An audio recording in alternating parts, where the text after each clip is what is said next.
এই মারাত্মক শীতেও গরম হয়ে উঠল দিল্লি। অভিষেক বন্দ্যোপাধ্যায় আগেই বলেছিলেন, দরকারে দিল্লি অবধি যাব। সত্যি হলো সে কথাই।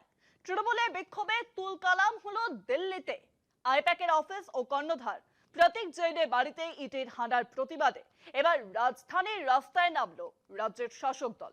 খোদ কেন্দ্রীয় স্বরাষ্ট্রমন্ত্রী অমিত শাহের দপ্তরের সামনে শান্তিপূর্ণ ধর্নায় বসেছিলেন তৃণমূল সাংসদরা, কিন্তু সেই ধর্নাতেই হস্তক্ষেপ করে দিল্লি পুলিশ। ধস্তাধস্তির মধ্যে কার্যত চ্যাংদোলা করে তুলে নিয়ে যাওয়া হয় সাংসদদের। ঘটনাকে ঘিরে চরম উত্তেজনা ছড়ায় কর্তব্য পথে।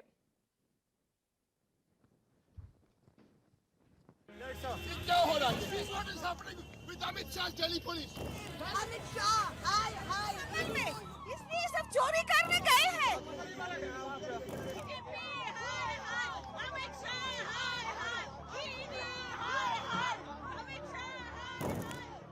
শুক্রবার সকাল কর্তব্য পথের ১ নম্বর গেট স্বরাষ্ট্রমন্ত্রকের সামনে ধর্নায় বসেন তৃণমূলের ৮ সাংসদ। হাতে পোস্টার, মুখে স্লোগান। ইডি ও বিজেপির বিরুদ্ধে ক্ষোভ উগরে দেন তারা। বিক্ষোভে উপস্থিত ছিলেন ডেরেক ওব্রায়েন, মহুয়া মৈত্র, শতাব্দী রায়, সাকেত কোখলে, কীর্তি আজাদ, বাপি হালদার, প্রতিমা মণ্ডল ও শর্মিলা সরকার। সাংসদের অভিযোগ, বিধানসভা ভোটের আগে তৃণমূলের নির্বাচনী কৌশল হাতাতে ইচ্ছাকৃতভাবে আইপ্যাকের অফিসে অভিযান চালিয়েছে ইডি। এই অভিযানের নেপথ্যে কেন্দ্রীয় স্বরাষ্ট্রমন্ত্রীর নির্দেশ রয়েছে বলেও দাবি তৃণমূলের। ধর্না শুরুর কিছুক্ষণের মধ্যেই সেখানে হাজির হয় দিল্লি পুলিশ। বিক্ষোভ তুলে নিতে চাপ দেওয়া হয় সাংসদের ওপর, কিন্তু শান্তিপূর্ণ প্রতিবাদ চালিয়ে যাওয়ার সিদ্ধান্তে অনড় থাকেন তৃণমূল সাংসদরা। এরপরে শুরু হয় বচসা। মুহূর্তের মধ্যেই পরিস্থিতি উত্তপ্ত। এক প্রকার জোর করে সাংসদদের সরিয়ে দিতে নামে দিল্লি পুলিশ। ধর্না মঞ্চ থেকে টেনে হিঁচড়ে নিয়ে যাওয়া হয় তৃণমূল সাংসদদের। চ্যাংদোলা করে নিয়ে যাওয়া হয় মহিলা সাংসদদেরও।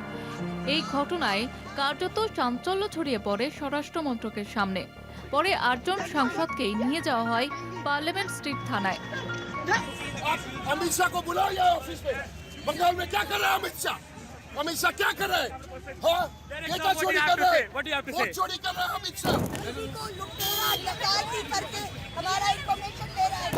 अरे अरे ये लोग हार रहे हैं पश्चिम बंगाल में, इसलिए सब चोरी करने गए हैं। অমিত শাহকে কটাক্ষ করে এক্স্যান্ডেলে তোপ তৃণমূল কংগ্রেসের। এটা কি ধরনের গণতন্ত্র অমিত শাহ? ভিন্ন মত দমন করতে দিল্লি পুলিশকে ব্যবহার করছেন? এইভাবেই কি নির্বাচিত জনপ্রতিনিধিদের সঙ্গে আচরণ করা হয়? আইন শৃঙ্খলা রক্ষা করতে সরিয়েছে পুলিশ। দিল্লি পুলিশে যা করণীয় তাই করেছে। পাল্টা তোপ বিজেপি। রাষ্ট্রমন্ত্রীর অফিসের সামনে ধর্ণা দিতে গেলে তো তৃণমূলের যেই হোক, সাংসদ হোক না যেই হোক, তাহলে তো আইন শৃঙ্খলা রক্ষা ব্যাপার আছে। এটা পশ্চিমবঙ্গ নয়। তদন্তের নামে বিজেপি অসভ্যতা করছে। মুখ্যমন্ত্রী নাটক করছেন, কটাক্ষ সিপিএম এর। কোনো ইস্যু বলে আমি মনে করি না। ভোট যত আসবে তত দেখবেন কোনোদিন চ্যাংদোলা, কোনোদিন ঠ্যাংদোলা, এসব চলতে থাকবে।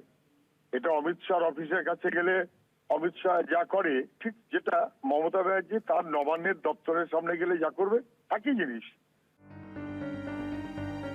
আইপ্যাকের অফিসে ইডির অভিযানকে ঘিরে বৃহস্পতিবার থেকেই পথে নেমেছে তৃণমূল। শুক্রবার রাজপথে স্বয়ং মুখ্যমন্ত্রী মমতা বন্দ্যোপাধ্যায়। ভোটের মুখে কেন্দ্রীয় সংস্থার ভূমিকা নিয়ে প্রশ্ন আরও জোরালো। আর দিল্লিতে সাংসদের ওপরে পুলিশের বল প্রয়োগ, রাজনৈতিক সংঘাত যে আরও তীব্র হচ্ছে তা বলছে ছবিটাই। কলকাতা টিভি।